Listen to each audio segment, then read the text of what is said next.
I believe I can fly. I believe I can touch. Hello everybody, and welcome to this video where I'm going to be showing you how to do the amazing technique of air swimming.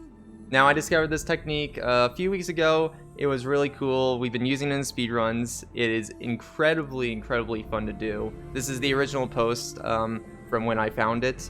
And the purpose of this video is to try to teach everyone how to do this. Not just speedrunners, but casual players in your casual playthroughs, how you can do this. Now we're gonna go to Latopolis during this is where you usually go in the Death Store main quest after the embassy. You can come here during the main mission or after. Right now I'm showing off all of the route that you would normally take if you wouldn't do air swimming. Having to go through all the doors, do all the platforming sections, takes like 5-6 minutes. But we're not gonna do that. We're just gonna air swim to that big, lightly lit door over there. So let's do it.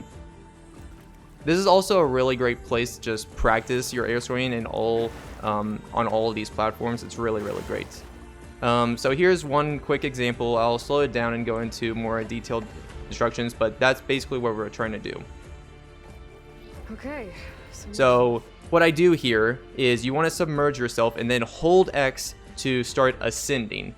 Now you want to be trying to point straight up right before you hit the water, and then right before you come out of the water, start holding square and hold square the entire time. You also want to dodge out of the water right before you hit the top and keep mashing circle to repeatedly dash in the air, because that's going to help you maintain height. Now, gaining height can be a little bit troublesome, so pointing straight up, having good momentum coming out of the water, and dodging repeatedly is going to help. Right here, right there was an example of me not dodging at all and just holding square. Because what happens when you're holding square is that the game thinks you're in water and it's trying to make you descend. So it's trying to correct your trajectory and angle. So the dodges help prevent that. If you're having trouble gaining a lot of height, here's an alternative strategy that you can do, is go to this pull caster. The thing about this pull caster though is that you can't grab onto it while you're holding square. So you have to get enough height, then let go of square, and then you double tap X to grab onto the pull caster. So try this if you're not getting enough height on the other one.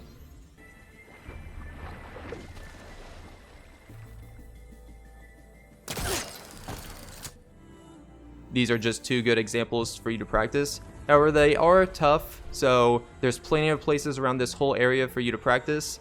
Here's a spot at the halfway point of this room where you can drop a ladder. It's much shorter and much easier for you to start off. Don't be discouraged if you're not getting this right away. It does take a little bit of practice, but it's super consistent once you get the feel of it.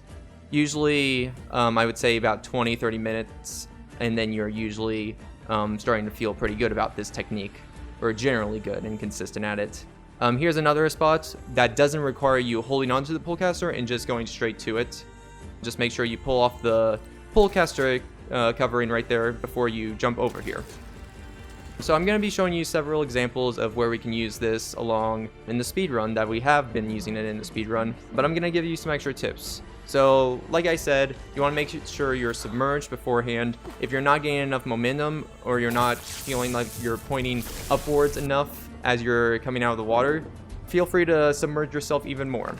I also pressed L3 right before I started holding X to give me a sort of a sprint swimming sort of effect to help with my momentum.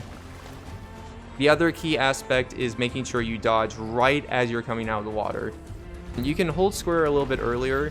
That window's a little bit bigger, but that first dodge is kind of important to make sure you can maximize the most momentum you can to get the biggest height that you can.